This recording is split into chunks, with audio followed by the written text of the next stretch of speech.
Hi everyone, today I'm going to show you how to remotely access your Raspberry Pi when you're not on the same network as it.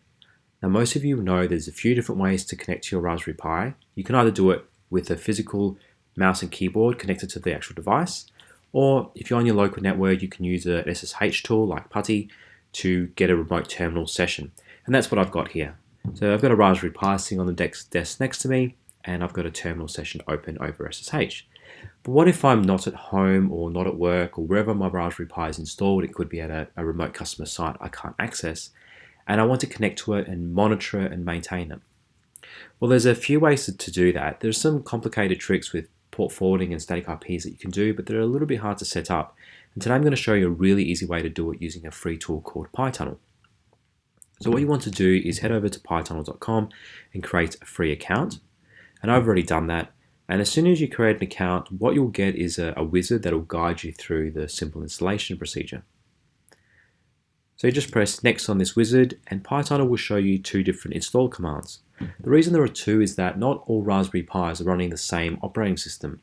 Some of them will run the standard Raspberry Pi OS or Raspbian OS, and others might be running operating systems like Ubuntu. Now for the Raspbian OS standard ones, this curl command is usually fine. For Ubuntu and others, wget is needed. And don't be afraid to just try one, and if you get an error, use the second one.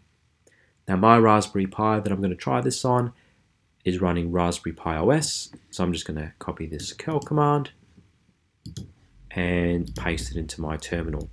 You could also type this in if you've got your keyboard attached to your Raspberry Pi. Now this will run an installer, which takes about a minute to run.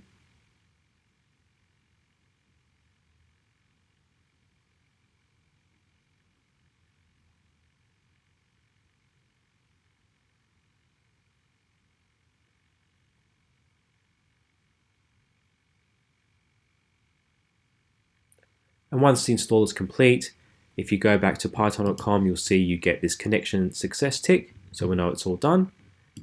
Press the button, and then if we wait a moment for it to load, we get this dashboard, which is really cool. You can straight away see that your Raspberry Pi is online and connected to the internet. You can see how much memory and disk space it has, CPU usage, its temperatures. In the future, I will show you how to set up alerts on these things. But today, all we're interested in is the basic functionality of opening a remote terminal. So all you need to do is, when you're logged into PyTunnel from anywhere in the world, hit open remote terminal, wait for it to load.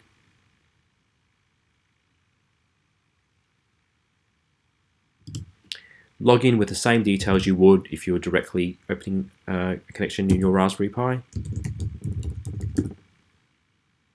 And there we go. A terminal running in the web browser, accessible from anywhere in the world securely to you through your PyTunnel account, and it's the same as the terminal you'll get if you directly connect to your Raspberry Pi. So I hope you enjoyed this video. Thanks for watching. Please check out my other videos, which will show you how to set up alerts and create custom tunnels for accessing web servers and that kind of thing. Thanks.